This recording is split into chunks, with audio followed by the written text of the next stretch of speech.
नमस्कार, आप देख रहे हैं 4 पीएम। मैं हूं आपके साथ। सिमरन, महाराष्ट्र में 2019 के बाद से पूर्व सीएम देवेंद्र फडणवीस के लिए समय ठीक नहीं चल रहा है। देवेंद्र फडणवीस नेतृत्व करना चाहते हैं, लेकिन शिवसेना के सामने वो लाचार होते जा रहे हैं। पिछली बार जल्दबाजी में मुख्यमंत्री पद की शपथ लेने वाले देवेंद्र फडणवीस को उस समय बड़ा झटका लगा था, जब शिवसेना ने बीजेपी का साथ छोड़ करके कांग्रेस और एनसीपी के साथ मिलकर के बड़ा खेला कर दिया था।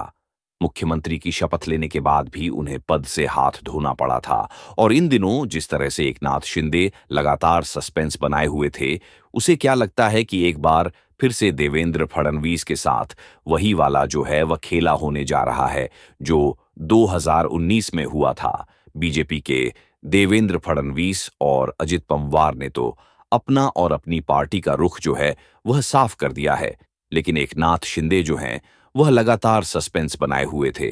आज एक तरफ जहां देवेंद्र फडणवीस मुख्यमंत्री की शपथ लेने जा रहे हैं, वहीं अजीत पवार डिप्टी सीएम पद की शपथ लेने के लिए व्याकुल है।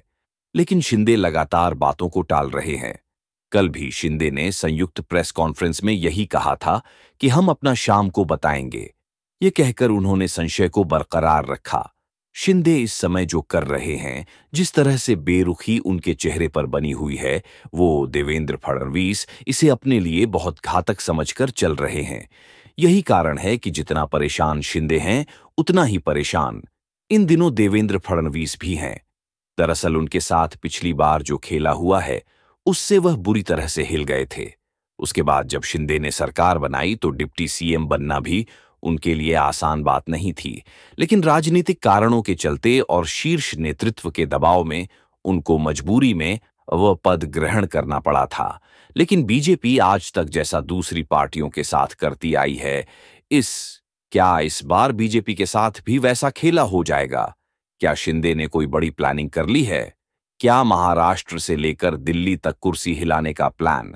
कांग्रेस समेत तमाम क्षेत्रीय पार्टियों के साथ मिलकर बड़ी रणनीति तैयार कर ली है। और बीजेपी जो पार्टियों को तोड़ने का नया खेल शुरू किया है, क्या इससे अन्य पार्टियों में भी सबक सीख लिया है और अंदर बीजेपी की तरह अब अंदर ही अंदर बड़ा खेल खेलने की तैयारी कर रहे हैं? इस बात को समझने के लिए जब शिंदे ने शिवसेना का साथ छोड़ा था, तब बीजेपी शिंदे की हर बात को सराकों पर रख रही थी।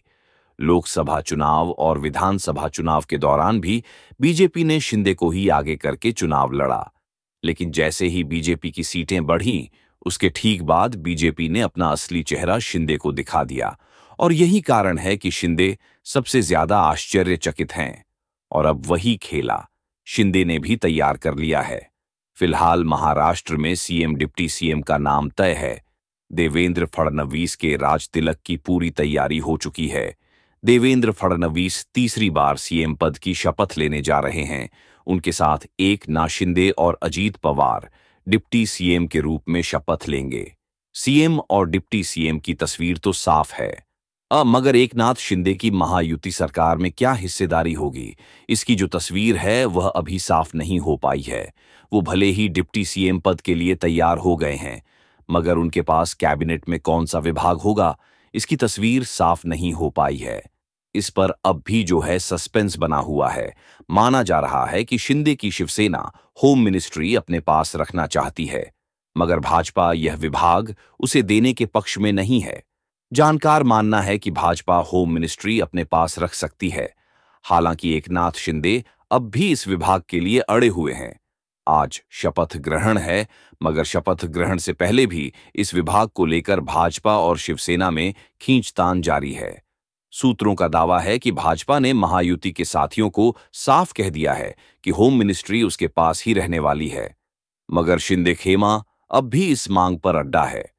माना जा रहा है कि शिंदे गुट सीएम पद न सही, होम मिनिस्ट्री अपने पास रखना चाहता है। जब एकनाथ शिंदे मुख्यमंत्री थे, तब देवेंद्र फडणवीस डिप्टी सीएम थे। उस वक्त यह विभाग भाजपा के पास था। सूत्रों का कहना है कि महायुति के तीनों नेताओं की पोर्टफोलियो को लेकर मीटिंग हुई है।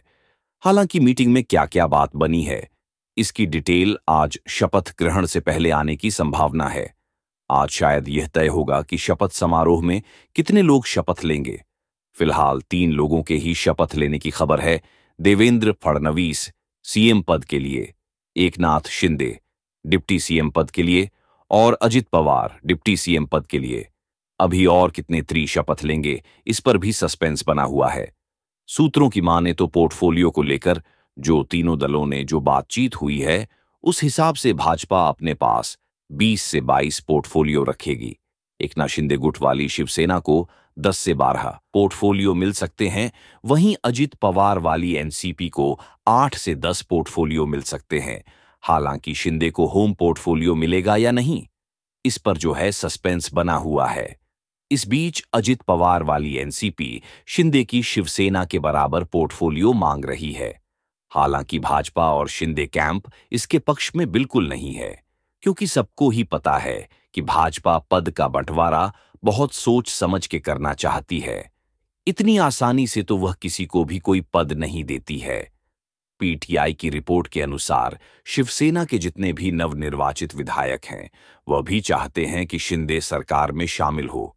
इसी क्रम में लगातार शिंदे से मिलने वाले विधायकों का सिलसिला जारी रहा। पूरे दिन सीएम आवास में शिंदे से मुलाकात के लिए पहुंचते रहे हैं। सभी विधायक उनसे सरकार में शामिल होने के आग्रह कर रहे हैं। पार्टी विधायक भरत गोगावल्ले ने कहा है कि हमने उनसे नई सरकार बनाने का आग्रह किया है। इससे पार्टी और सरकार दोनों को फायदा होगा। शिवसेना के पदाधिकारी की माने तो 2022 में जब महायुति की सरकार बनी थी, तो तब शिवसेना के पास 40 विधायक थे, लेकिन इस बार के चुनाव में शिवसेना के पास 57 विधायक जीत कर आए हैं। शिवसेना विधायक संजय शिरसाट ने कहा है कि हमने अपनी राय से पार्टी प्रमुख एकनाथ शिंदे को अवगत कराया है। हमारी जो एकमात्र इच्छा थी कि शिंदे अगर थोड़े समय के लिए भी सीएम बने, तो हम नगर निगम और जिला परिषद के चुनाव मजबूती से लड़ पाते।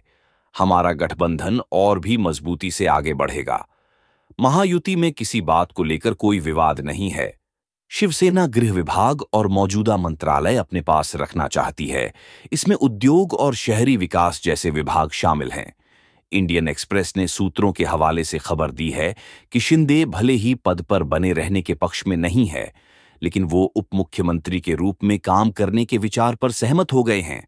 दरअसल देवेंद्र फडणवीस ने यहां इमोशनल कार्ड खेल दिया और शिंदे इसी में फंस गए। शिंदे तुरंत राजी हो गए और फिर सीधा राजभवन पहुंच गए। राज्यपाल से मुलाकात के बाद मीडिया से बातचीत में शिंदे ने सीएम के तौर पर फडणवीस को अपनी पार्टी का समर्थन देने का वादा किया। उन्होंने कहा कि ठीक 2.5 साल पहले इसी जगह पर फडणवीस ने सीएम पद के लिए मेरा नाम की जो है वो घोषणा की थी। फडणवीस पहले भी महाराष्ट्र के सीएम रह चुके हैं, इसीलिए ऐसा करना उनकी उदारता थी। आज भी सीएम पद के लिए उनके नाम का समर्थन और प्रस्ताव रखने करने में खुश हूं। फिलहाल सत्ता में आने के बाद क्या फड शिंदे के साथ इसी तरह समन्वय बनाकर चलेंगे? यह बीजेपी को हमेशा से करती आई कि सत्ता पाते ही उसके भाव बदल जाते हैं, उसे वह आगे भी जारी रखेगी। इस खबर में बस इतना ही। आप जुड़े रहे 4 बजे शाम के साथ। धन्यवाद।